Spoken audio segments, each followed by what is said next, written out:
अगर हम operating system की बात करें तो आजकल लाइनेक्स और Windows most popularly used operating system है सभी ऑर्गेनाइजेशन में। अगर हम लाइनेक्स की बात करें तो काफी सारे web servers, mobile phones, Android, personal computers, cloud servers सभी में लाइनेक्स ऑपरेटिंग सिस्टम यूज होता है। और इसका रीजन ये है कि ये एक हाईली स्टेबल, हाईली सिक्योर और ओपन सोर्स एनवायरनमेंट यूज करता है। किसी भी लाइनेक्स एडमिनिस्ट्रेटर को काफी चीजें हैंडल करनी पड़ती हैं। उनमें से कुछ जरूरी लाइनेक्स फाइल सिस्टम, लाइनेक्स में प्रोसेसेस, यूजर्स का मैनेजमेंट, ग्रुप्स का मैनेजमेंट, परमिशंस की ग्रांटिंग, पैकेजेस का इंस्टॉलेशन और जितने भी बैकअप्स हैं वो या तो कमांड लाइन या GUI टूल्स का यूज करके मैनेज करना पड़ता है। अब हम बात करते हैं लाइनेक्स फाइल सिस्टम की। बेसिकली फाइल सिस्टम होता क्या है? A file system is a logical collection of files on a partition or a disk।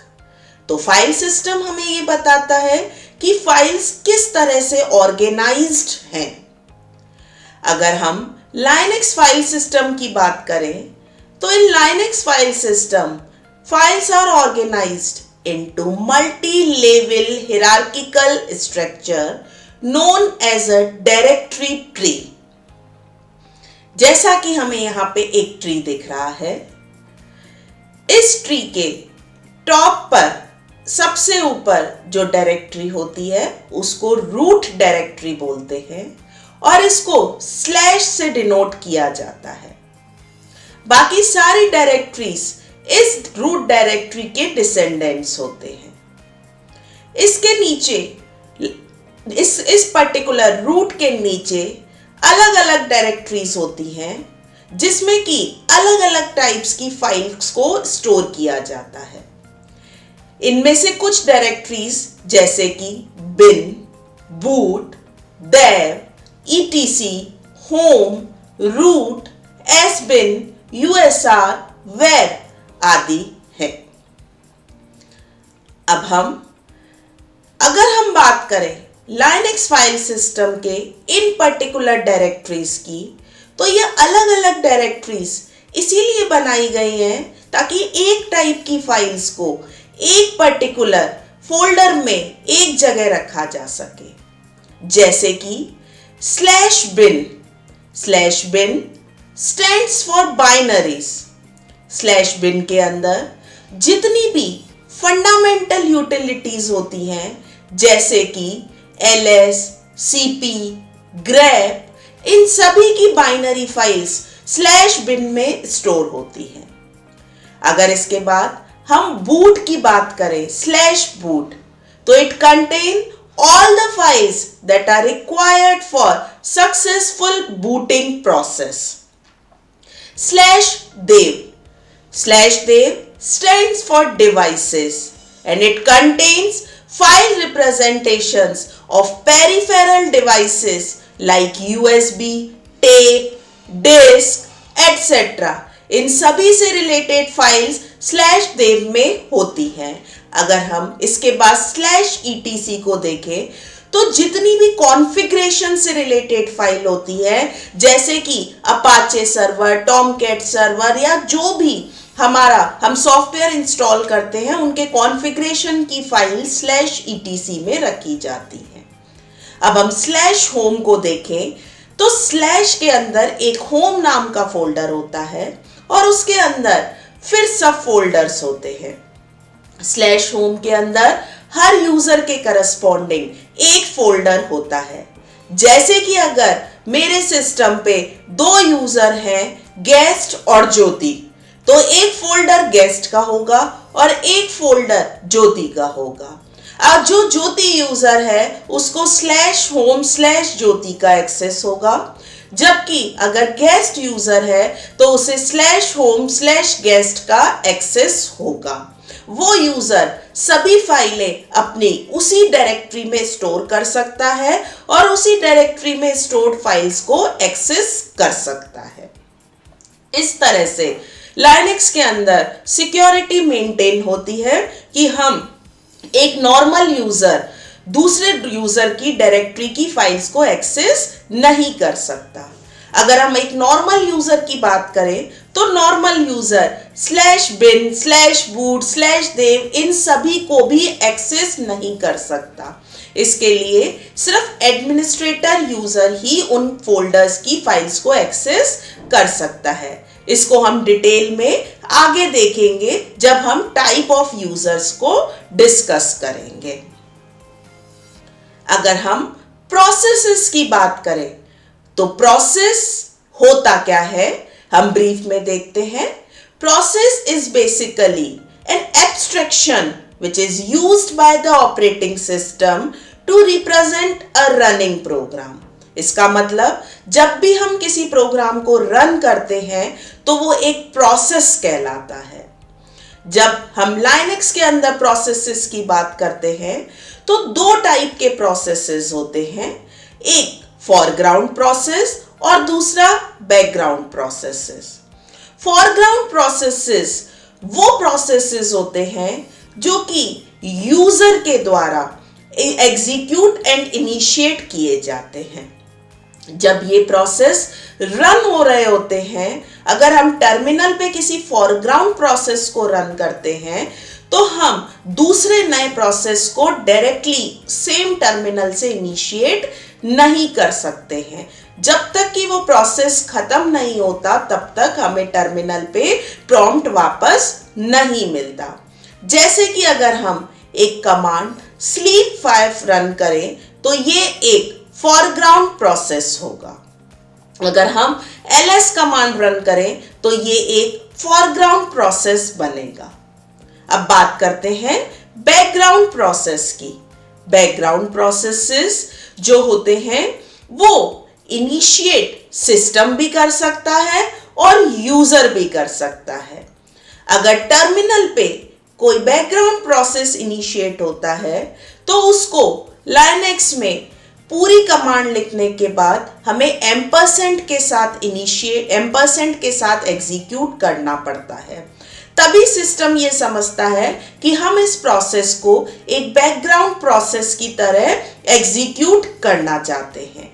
जैसे कि अगर हमने लिखा sleep 5 एम्परसेंड तो यहाँ पे स्लीप जो है वो एक बैकग्राउंड प्रोसेस में जाके गीत में काम करेगा और हमें इंस्टेंटली जो हमारा कमांड प्रॉम्प्ट है वो वापस मिल जाता है। तो अब हम इसको प्रैक्टिकली करके देखते हैं कि फोरग्राउंड और बैकग्राउंड प्रोसेसेस को हम कैसे आइडेंटिफाई कर सकते हैं, कैसे डिफरेंशिएट कर सकते हैं और इसके बाद हम प्रोसेस से रिलेटेड कुछ कमांड्स को देखते हैं। यहां हम जो एक्सपेरिमेंट्स कर रहे हैं वो काली लिनक्स में देख रहे हैं। तो यहां सबसे पहले अगर हम देखें तो ps command, simple ps command इस पर्टिकुलर टर्मिनल पे अभी जो प्रोसेसेस चल रहे हैं उनको डिस्प्ले करती है।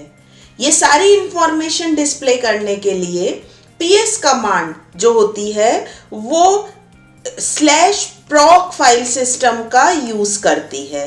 यहाँ हम देखें तो ये जो भी 1, 10, 1018 हैं ये प्रोसेसेस के आईडी हैं, ये सभी प्रोसेसेस के प्रोसेस आईडी हैं और यहीं से इंफॉर्मेशन रीड करती है ps कमांड।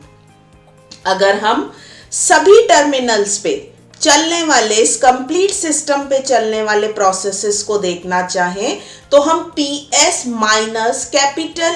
यूज करते हैं। इस ps-A के थ्रू अगर हम देखें तो हमें सारे प्रोसेसेस लिस्ट हो रहे हैं। यहाँ हमें प्रोसेस का आईडी, वो किस टर्मिनल पे रन हो रहा है, उसने सीपीयू का कितना टाइम लिया और उस प्रोसेस को चलाने के लिए जो कमांड यूज ली गई वो दिख रहा है। सेम इंफॉर्मेशन जो हमने PS माइनस कैपिटल ए से देखी वही हम PS माइनस स्मॉल ई से भी देख सकते हैं। यहां भी हमें सारे ही प्रोसेसेस लिस्ट हो रहे हैं। अगर हम वो सारे प्रोसेसेस देखना चाहें जो कि मैंने स्टार्ट किए हैं या पर्टिकुलरली ओनर ने स्टार्ट किए हैं, तो हम PSX कमांड का यूज़ करते हैं। यहाँ पे ये वो सभी प्रोसेसेस हैं जो मैंने इस पर्टिकुलर काली यूज़र ने स्टार्ट किए हैं। यहाँ पे हमें उनकी स्टेटस भी दिख रही है। स्टेटस मतलब अब वो प्रोसेस रनिंग स्टेट में है, स्लीपिंग स्टेट में है, टर्मिनेटेड स्टेट में है, उसका हमें यहाँ से पता पड़ता है। जैसे कि यहाँ T है तो T का मतलब है कि ये प्रोसेस टर्मिनेटेड है। R का मतलब है कि ये प्रोसेस रनिंग स्टेट में है। S का मतलब है कि ये प्रोसेस स्लीपिंग स्टेट में है। अब नेक्स्ट हम देखते हैं PSA। PSA हमें वो सारे प्रोसेसेस लिस्ट करता है जो कि किसी टर्मिनल के साथ एसोसिएटेड हैं। यहाँ पे हमने देखा कि कुछ प्रोसेसेस में क्वेश्चन मार्क भी शो हो रहा है। तो यहाँ क्वेश्चन मार्क का मतलब होता है कि ये प्रोसेस का पीछे के साथ ज़रूरी नहीं है कि कोई टर्मिनल एसोसिएटेड हो। ये GUI के थ्रू भी स्टार्ट हो सकते हैं, ये विदाउट टर्मिनल भी स्टार्ट किए गए हैं, जबकि ये वो प्रोसेसेस हैं जिनके कि किसी टर्मिनल से स्टार्ट किया गया है और यहाँ पे हमें टर्मिनल का नंबर भी दिख रहा है। अब इसके बाद अगर हम देखें कि कोई प्रोसेस हम एक कमांड रन करते हैं sleep 300 और हम एंटर प्रेस करते हैं। जैसे ही हमने sleep 300 लिखा तो यहाँ पे एक प्रोसेस स्टार्ट हो गया। अब हमने देखा कि यहाँ हमें वापस प्रॉम्प्ट नहीं मिल रहा है, इसका मतलब ये एक फॉरग्राउंड प्रोसेस है। अब अगर हम किसी फॉरग्राउंड प्रोसेस को रोकना चाहते हैं, उसको टर्मिनेट करना चाहते हैं अपने रेगुलर टर्मिनेशन से पहले, तो हम Ctrl+Z प्रेस करते हैं। तो जब हमने Ctrl+Z प्रेस किया तो ये पर्टिकुलर प्रोसेस सस्पेंड हो गया। ठीक है। अब इसके बाद हम देखते हैं कि अगर हम sleep 500 रन कर रहे हैं और इसको हम एम्परसेंट के साथ रन कर रहे हैं, तो इसका मतलब क्या है? इसका मतलब ये है कि ये एक बैकग्राउंड प्रोसेस क्रिएट होगा और हमें यहाँ पे टर्मिनल वापस मिल जाएगा और इस बैकग्राउंड प्रोसेस को एक आईडी भी असाइन हुआ है, दैट इज 2964, जो कि हमें यहाँ पे दिख रहा है। तो यहाँ हम डिफरेंशिएट कर सकते हैं कि ये एक फॉरग्राउंड प्रोसेस है और ये एक बैकग्राउंड प्रोसेस है। अब अगर हम PSAX के थ्रू हम इस यूजर के सारे प्रोसेसेस को देखें और उसमें से हम अगर स्लीप प्रोसेस को ही सिर्फ देखना चाहें तो हम PSAX pipe grab sleep use कर सकते हैं। अगर हम इसके रिजल्ट को देखेंगे तो यहाँ हमें दिख रहा है कि पहला 300 जो प्रोसेस है स्लीप 300, ये टर्मिनेट हो चुका है, ये टर्मिनेट है। और अगर हम 500 की बात करें तो 500 जो प्रोसेस है ये एक प्रोसेस जो है ये एक बैकग्राउंड प्रोसेस है और बैकग्राउंड प्रोसेस के लिए यहाँ पे हमें S दिख रहा है। अगर हम स्लीप 300 को की जगह हम स्लीप 200 स्टार्ट करते हैं और हम इस प्रोसेस को टर्मिनेट किए बिना दूसरे टर्मिनल में जाके सेम कमांड एग्जीक्यूट करते हैं, that is PSAX grab sleep। तो हम यहाँ देखें कि हमें ये जो हमने अभी जस्ट स्लीप 200 प्रोसेस स्टार्ट किया, ये अभी हमारा प्रोसेस चल रहा है, ये प्रोसेस हमारा प्लस दिख रहा है। प्लस का मतलब होता है कि ये प्रोसेस एक फॉरग्राउंड प्रोसेस है। इसके बाद हम नेक्स्ट कमांड देखते हैं किल।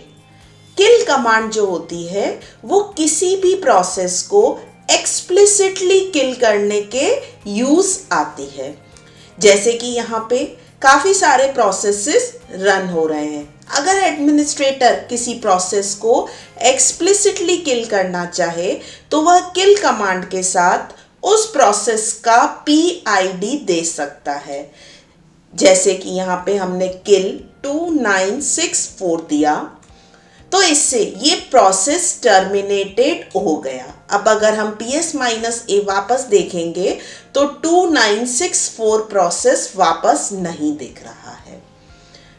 इसके बाद हम नेक्स्ट कमांड जो देखते हैं वो है टॉप। टॉप कमांड हमको इस सिस्टम का dynamic utilization, dynamic view provide करती है, जो कि इस सिस्टम के CPU और मेमोरी यूटिलाइजेशन को बता रही है। यहाँ हमें देखने से पता पड़ रहा है कि यहाँ पे 144 टोटल टास्क टोटल टास्क हैं। At a time 1 process running है, पर्टिकुलरली यहाँ पे 139 स्लीपिंग है। ये फिगर बार बार चेंज भी हो रहा है। 3 प्रोसेसेस स्टॉप्ड हैं, 0 प्रोसेस ज़ॉम्बी स्टेट में है, और जो करंट प्रोसेस रन होता है वो करंट प्रोसेस यहाँ हमें हाईलाइट भी हो रहा है। यहाँ पे अगर हम CPU, ये जो प्रोसेसेस हैं ये CPU यूटिलाइजेशन के अकॉर्डिंग सॉर्टेड डिस्प्ले होते हैं। जैसे कि यहाँ पे टर्मिनल अभी 2.0% CPU यूटिलाइज कर रहा है, देन XORG 3%। तो इस तरह से ये स्टैटिस्टिक्स डायनेमिकली चेंज होती है। तो इसका यूज करके एडमिनिस्ट्रेटर ये पता लगा सकता है कि कौन से प्रोसेसेस टाइम ज़्यादा ले रहे हैं, कौन से मेमोरी ज़्यादा ले रहे हैं, और अगर सिस्टम कभी हैंग होते हैं तो वो उन पर्टिकुलर प्रोसेसेस जो ज़्यादा CPU और मेमोरी ले रहे हैं उनको टर्मिनेट भी कर सकते हैं। इसके बाद नेक्स्ट कमांड हम देखते हैं जॉब्स। जॉब्स कमांड हमको करंट शेल सेशन में जो भी प्रोसेसेस हैं उनकी डिटेल देती है, जो अभी हमने सस्पेंड किए हैं, जो अभी हमने किल किए हैं या टर्मिनेट किए हैं। अब इसके बाद हम देखते हैं BG command. BG command stands for background. BG command जो भी प्रोसेसेस हम रिसेंटली टर्मिनेटेड या सस्पेंडेड हुए हैं उनको वापस से रन कराने के काम आती है। यहाँ जो इन प्रोसेसेस को ये बैकग्राउंड में रन कराने के काम आती है। तो अगर हम PS-A देखें तो वापस से ये दोनों प्रोसेसेस जो हैं वो रन होना स्टार्ट हो गए। और अगर हम FG करते हैं, FG का मतलब है फॉरग्राउंड। तो इसके थ्रू हम जो प्रोसेसेस हैं वो जो हमने फॉरग्राउंड प्रोसेस किल किया था वही फॉरग्राउंड प्रोसेस जो स्लीप 300 हमने किल किया था उस फॉरग्राउंड प्रोसेस को वापस से कंटिन्यू करके स्टार्ट करती है। अगर हम PS-AX करके इसको देखना चाहें तो हम देख सकते हैं।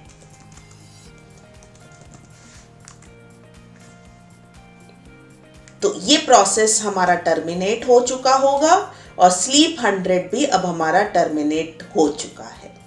तो ये कुछ यूजफुल प्रोसेस रिलेटेड कमांड्स थी जो कि हमने देखी। और इसके बाद हम user management and type of users and user related commands को। लाइनेक्स में 3 टाइप के यूजर्स एग्जिस्ट करते हैं। पहला यूजर जिसको कि हम रूट यूजर मेनली कहते हैं और इसे हम सुपर यूजर भी कहते हैं। Super user has all administrative privileges for all kind of services and all kind of files. Root user can access all files, it can delete all files, it can modify all files, even it can do this for all the files present in the root directory, that is /. इसके बाद आता है system users. System users जो होते हैं हमारे, जब हम लाइनेक्स में कुछ सर्विसेज डालते हैं जैसे कि अपाचे, मेल, गेम, प्रिंटिंग, तो इन सभी सर्विसेज के अपने खुद के इंडिविजुअल सर्विस अकाउंट्स होते हैं।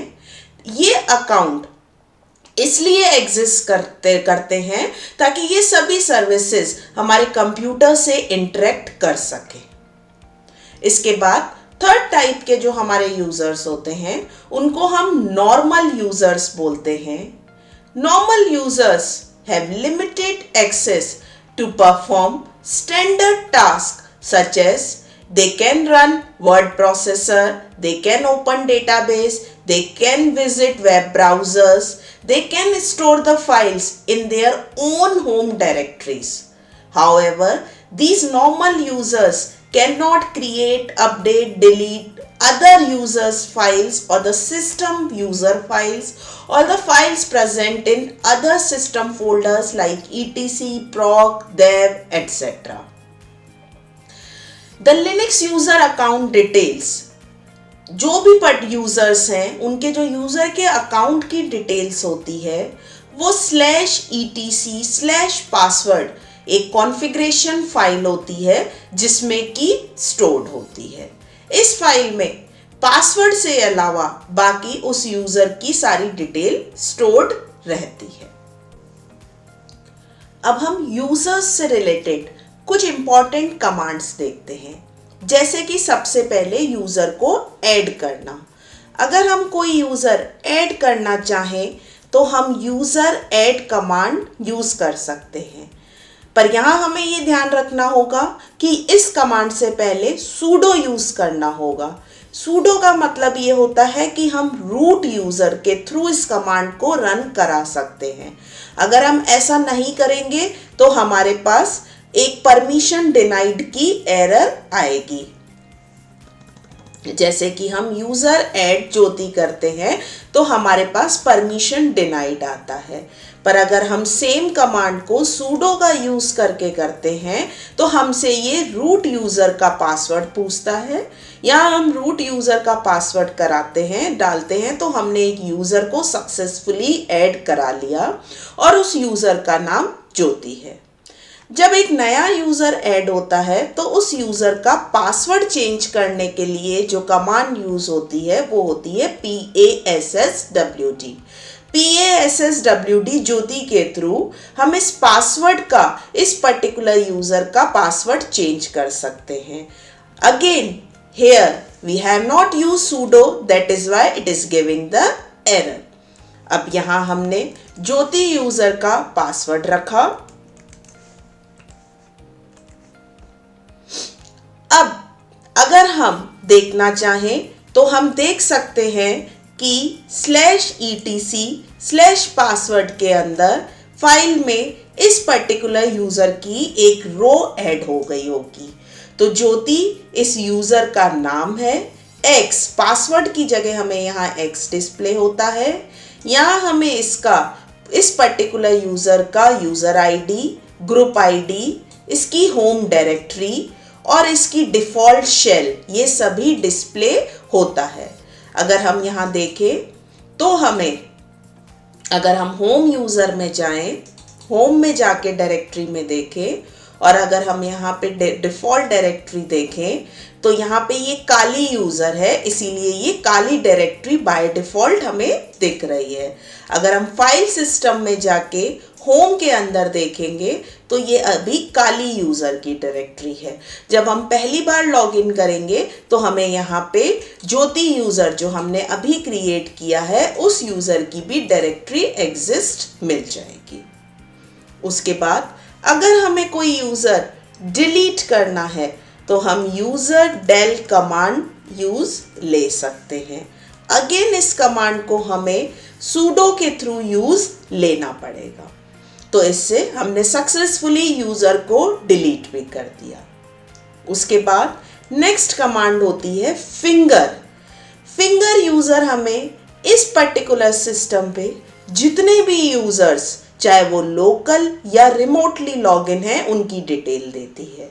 एसएच करंटली इस पर्टिकुलर टर्मिनल पे, इस पर्टिकुलर सिस्टम पे एक ही यूज़र लॉगिन है, इसीलिए एक ही यूज़र का नाम TTY7 पे आ रहा है। अगर हम वापस इस पर्टिकुलर यूज़र से या किसी और यूज़र से लॉगिन करते हैं तो हमें दूसरा भी यूज़र यहाँ पे हमने एक और यूजर से लॉगिन किया है। तो अब हम यहाँ देख सकते हैं कि फिंगर कमांड के आउटपुट में हमें दो लॉगिन दिख रहे हैं। पहला लॉगिन जो हुआ है ये हमारा TTY1 पे हुआ है और जो दूसरा लॉगिन हमारा है वो TTY7 पे हुआ है। अब यहाँ हम वापस GUI मोड में Ctrl+Alt+F7 के थ्रू आ गए। तो ये कुछ इंपॉर्टेंट कमांड हैं जिनके थ्रू हम यूजर्स का मैनेजमेंट कर सकते हैं। अब हम यूजर्स के बाद बात करते हैं ग्रुप्स की। Group is basically a collection of one और मोर यूजर्स। एक यूजर किसी एक से ज्यादा ग्रुप्स का भी मेंबर हो सकता है। ग्रुप्स की जरूरत क्यों पड़ती है? किसी भी ऑपरेटिंग सिस्टम में ग्रुप्स जो होते हैं वो एडमिनिस्ट्रेटर के लिए ईज प्रोवाइड करते हैं। फॉर एग्जाम्पल किसी भी फाइल या किसी भी डिवाइस का कुछ एक्सेस देना है तो वो पूरा एक्सेस उस ग्रुप के सारे मेंबर्स को एक साथ दिया जा सकता है। उसके लिए एडमिनिस्ट्रेटर उस पूरे ग्रुप को एक एक्सेस देता है और उस ग्रुप के सारे ही मेंबर्स को वो सिमिलर एक्सेस, सिमिलर परमिशंस मिल जाती हैं। इसी तरह से मॉनिटरिंग भी एडमिनिस्ट्रेटर के लिए ग्रुप लेवल पे इजी हो जाती है कंपेयर टू इंडिविजुअल यूजर्स। इसके बाद इंस्टॉलेशंस रिलेटेड इश्यूज भी ग्रुप्स के थ्रू इजीली सॉल्व किए जा सकते हैं। एक पर्टिकुलर सॉफ्टवेयर को instead of installing each user, administrator पूरे ग्रुप पे इंस्टॉल करने के लिए कॉन्फ़िगर कर सकता है। जब भी एक नया यूजर हम क्रिएट करते हैं तो बाय डिफॉल्ट उसी यूजर के ही नाम से उसका ग्रुप भी क्रिएट होता है। जैसे कि हमने अभी ज्योति यूजर क्रिएट किया था तो उसके ग्रुप का नाम भी बाय डिफॉल्ट ज्योति ही रहता है। लेटर ऑन हम उसके ग्रुप को भी मॉडिफाई कर सकते हैं। अब हम ग्रुप से रिलेटेड कुछ स्पेसिफिक कमांड्स देखते हैं।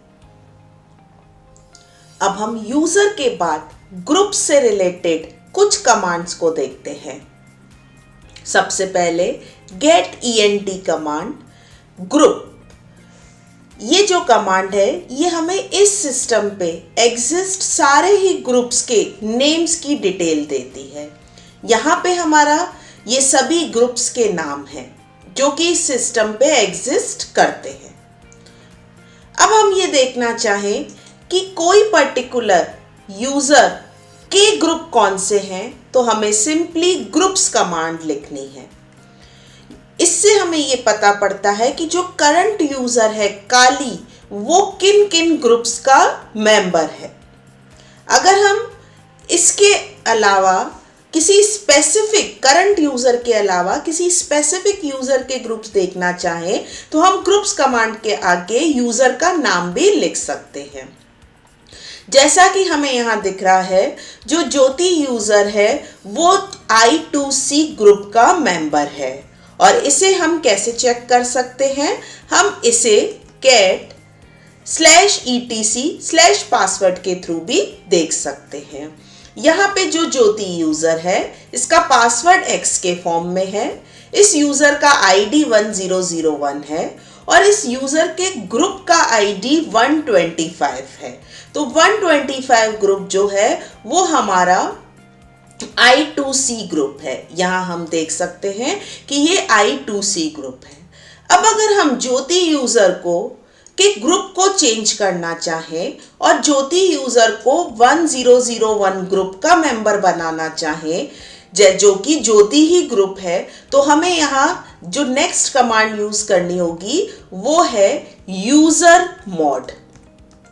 यूजर मॉड कमांड भी sudo के साथ ही चलती है। यहाँ पे हमें इसके बाद -G नए ग्रुप का ID। अब यहाँ पे हमारे नए ग्रुप का ID 1001 है और ये हम किस यूजर का चेंज करना चाहते हैं? हम ज्योति यूजर का चेंज करना चाहते हैं और इसके बाद हम एंटर प्रेस करते हैं तो हमारा जो ग्रुप था ज्योति का जो पहले I2C था अब अगर हम ज्योति यूजर का ग्रुप देखना चाहें तो वो ज्योति ही है। इस तरह से हम किसी भी यूजर के ग्रुप को भी मॉडिफाई कर सकते हैं। As an root user, as an administrator ही ये काम किया जा सकता है। नेक्स्ट हम सबसे इंपॉर्टेंट चीज परमिशंस की बात करते हैं।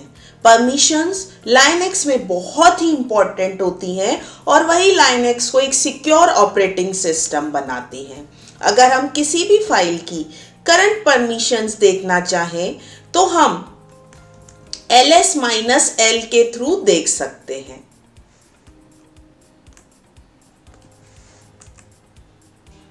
अभी यहाँ पे डेस्कटॉप पे कोई भी फाइल नहीं है। हम करंट फोल्डर की फाइल्स देखते हैं तो करंट यहाँ पे हमें जो भी फोल्डर्स हैं उन सभी फोल्डर्स की परमिशंस दिख रही हैं। ये जो initial D R_W_X R-X R-X ये हमारी परमिशन को शो करता है। D का मतलब होता है कि ये एक डायरेक्टरी है और अगर यहाँ D की जगह डैश है तो उसका मतलब है कि ये एक सिंपल फाइल है। R_W_X में R का मतलब होता है रीड, W का मतलब होता है राइट और X का मतलब होता है एग्जीक्यूट। अब अगर आप देखें तो ये परमिशन 3 के पेयर में है। तो पहली जो 3 बिट्स हैं वो बता रही हैं इस पर्टिकुलर फाइल या फोल्डर के ओनर की परमिशन। ओनर मतलब जिन्होंने उसे क्रिएट किया है। उसके बाद जो नेक्स्ट 3 कैरेक्टर्स हैं वो हमें बता रहे हैं उस पर्टिकुलर डायरेक्टरी या फाइल के ग्रुप की परमिशन। इसका मतलब इस पर्टिकुलर डायरेक्टरी के ग्रुप को रीड और एग्जीक्यूट की तो परमिशन है पर राइट की परमिशन नहीं है। उसके बाद जो नेक्स्ट 3 कैरेक्टर्स हमें दिख रहे हैं उसमें हमें वापस उसी तरह से ये जो 3 हैं ये परमिशन होती हैं अदर्स का मतलब होता है जो ना तो यूजर है, ना तो ओनर है और ना ही उसके ग्रुप का मेंबर है, तो वो सभी अदर्स कहलाते हैं।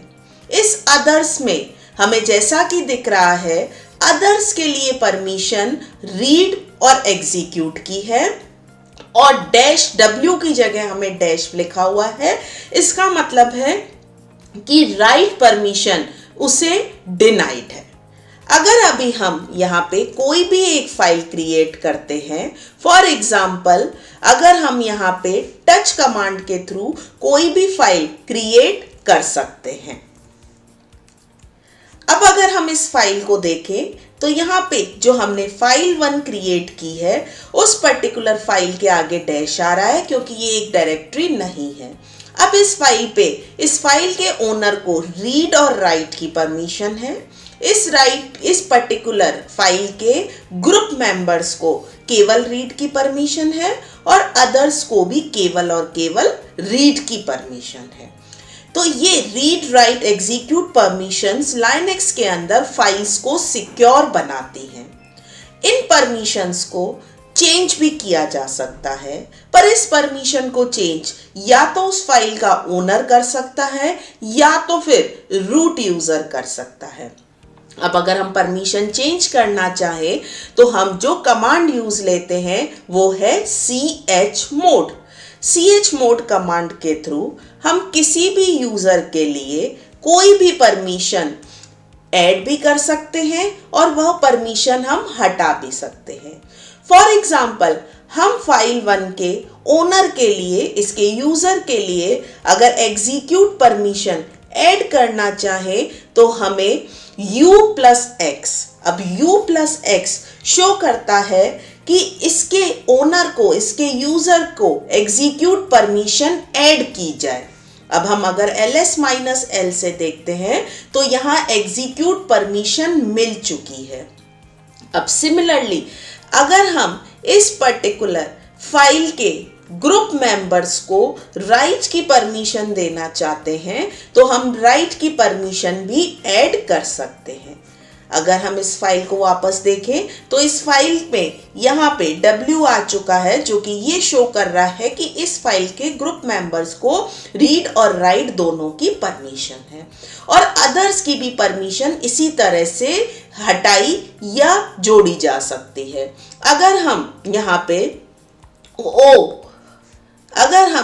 पे O माइनस W करते हैं, O माइनस R करते हैं, तो जो इस पर्टिकुलर फाइल के अदर यूजर्स हैं जिनको कि अभी रीड परमिशन ग्रांटेड है, वो परमिशन भी हट जाएगी। तो अगर अब हम इस फाइल की परमिशन को देखें तो इस फाइल 1 के लिए अदर यूजर्स को ना तो रीड, ना तो राइट और ना ही एग्जीक्यूट की परमिशन है। तो इस तरह से chmod कमांड के थ्रू हम परमिशंस को ऐड और रिमूव भी कर सकते हैं। प्लस के थ्रू हम ऐड कर सकते हैं और माइनस के थ्रू हम इन पर्टिकुलर परमिशंस को रिमूव। इसके बाद हम देखते हैं पैकेज के इंस्टॉलेशन को। जैसे कि हम विंडोज़ में EXE के थ्रू कोई भी सॉफ्टवेयर इंस्टॉल कर सकते हैं, उसी तरह हम लाइनक्स के अंदर जब इंस्टॉलेशन करना चाहें तो हम कैसे कर सकते हैं। इसके लिए हमारे पास कमांड लाइन के काफ़ी सारे तरीके अवेलेबल होते हैं। उनमें से 4 इंपॉर्टेंट वेज होते हैं। हम सभी वेज को एक एक करके देखेंगे। सबसे पहले हम .deb file, that is Debian files के थ्रू इंस्टॉलेशन को देखेंगे। जो भी पैकेजेस होते हैं उनकी आइदर डेब फाइल्स अवेलेबल होती हैं, या RPM फाइल्स अवेलेबल होती हैं, या tar फाइल्स अवेलेबल होती हैं, या उनको हम APT टूल के थ्रू भी इंस्टॉल कर सकते हैं। सबसे पहले हम डेब फाइल के थ्रू देखते हैं। यहाँ हमने निसिस को डाउनलोड कर रखा है, तो निसिस की डेब फाइल हमारे पास अवेलेबल है। अब अगर हम इसके थ्रू इंस्टॉल करना चाहें तो हम sudo dpkg -i means install and then file का नाम लिखते हैं। तो जब हम ऐसा करते हैं तो हमें रूट यूज़र का पासवर्ड देना पड़ता है। इसका मतलब किसी भी सॉफ्टवेयर को इंस्टॉल करने के लिए रूट लेवल एक्सेस होनी चाहिए। अब अगर यहाँ पे हमारे सिस्टम की जो डाउनलोडेड फाइल है और जो हमारा ऑपरेटिंग सिस्टम है वो मैच नहीं होगा तो एरर आएगी।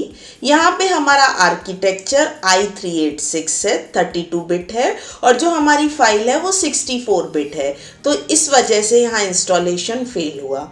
अगर हम इसकी 32 बिट फाइल को डाउनलोड करते हैं तो ये हमारा इंस्टॉलेशन इस तरह से हो सकता है। जब तक हम इसके फाइल को इंस्टॉल करने के लिए रखते हैं, 32 बिट फाइल को हम इंस्टॉल करने के लिए रखते हैं,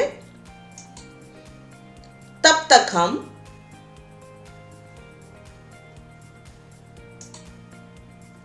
इसका दूसरा तरीका भी इंस्टॉलेशन का देखते हैं। वैसे अब हमारे पास दोनों ही फाइलें आ चुकी हैं, तो अब यहाँ पे हम जो दूसरी फाइल है उसका, अब यहां हमारे ऑप्शन दिख रहे हैं। अब अगर आप देखें तो यहां पे हमारा इंस्टॉलेशन स्टार्ट हो चुका है, और ये बहुत ही इजी तरीका है डेब फाइल के थ्रू, डेबियन फाइल्स के थ्रू। इसके थ्रू हम Ubuntu में भी इंस्टॉल कर सकते हैं, और हम काली लिनक्स में भी और डिफरेंट फ्लेवर्स में भी इंस्टॉल कर सकते हैं। अब हमें ये बता रहा है कि आप निसिस स्कैनर को इस कमांड के थ्रू स्टार्ट कर सकते हैं, और उसके बाद आप टर्मिनल पे https काली जिस पोर्ट पे ये इंस्टॉल हुआ है उस पे हम चला सकते हैं। अब अगेन हमें पासवर्ड मांगा जा रहा है, ऑथेंटिकेट हो चुका है, और अब हम यहाँ से निसिस को स्टार्ट कर सकते हैं।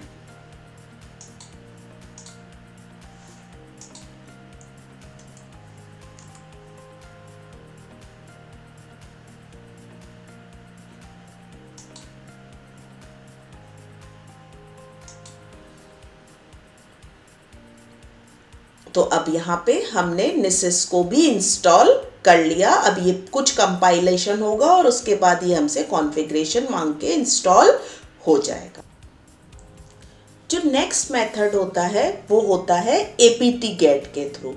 sudo apt -get then install.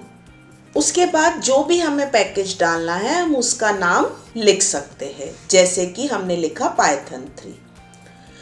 अब अगर वो ऑलरेडी इंस्टॉल्ड होगा तो हमें बोलेगा कि वो ऑलरेडी इंस्टॉल्ड है और वो लेटेस्ट वर्जन है। अगर लेटेस्ट वर्जन इंस्टॉल नहीं होगा तो अपडेट के लिए भी पूछा जाएगा और यस करने पे हम उसको इंस्टॉल कर सकते हैं। और अगर ऑलरेडी इंस्टॉल्ड नहीं होगा तो डायरेक्टली वो इंस्टॉल्ड हो जाएगा। तो हमने सेकंड तरीका देखा apt get के थ्रू इंस्टॉल। नेक्स्ट जो हमारा इंस्टॉलेशन का तरीका है वो हम RPM फाइल्स इंस्टॉलेशन देखेंगे। यहाँ हमने देखा कि अपाचे की RPM फाइल अवेलेबल है। RPM stands for red hat package manager. तो अगर RPM फाइल हमारे पास अवेलेबल हो और हमें इंस्टॉल करना हो तो उसके लिए हमें पहले एलियन यूटिलिटी का यूज़ करके इस RPM फाइल को डेव फाइल में कन्वर्ट करना पड़ता है।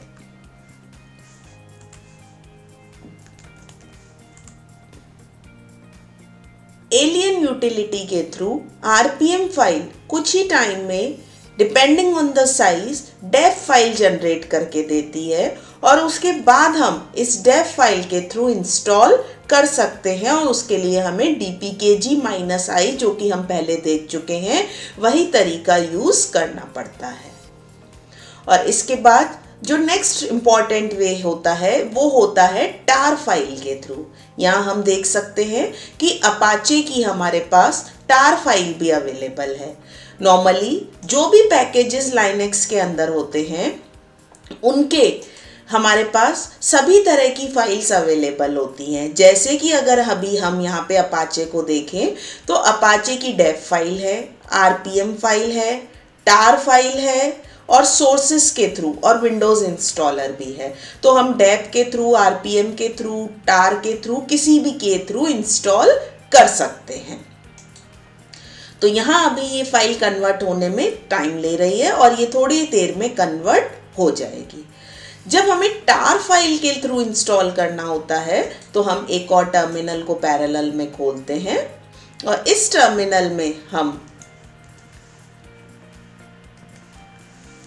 देखें तो हमारे पास टार फाइल एग्जिस्ट करती है। इस टार फाइल को हमें पहले अनटार करना पड़ता है। तो अब यहाँ पे हम देखें तो हमारे पास टार फाइल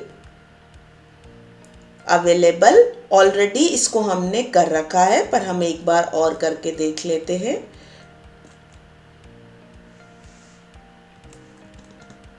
तो हम tar -xvzf के थ्रू इस फाइल को अनटार कर सकते हैं। अब अगर हम यहाँ देखें तो यहाँ हमारे पास डेबियन, etc, opt, where कुछ फाइल्स अवेलेबल हैं। तो जब हम टार सोर्सेस के थ्रू करते हैं तो यहाँ हमारे पास सोर्स कोड अवेलेबल होता है जो कि एक जिप फॉर्मेट में टार में एक साथ रखा जाता है।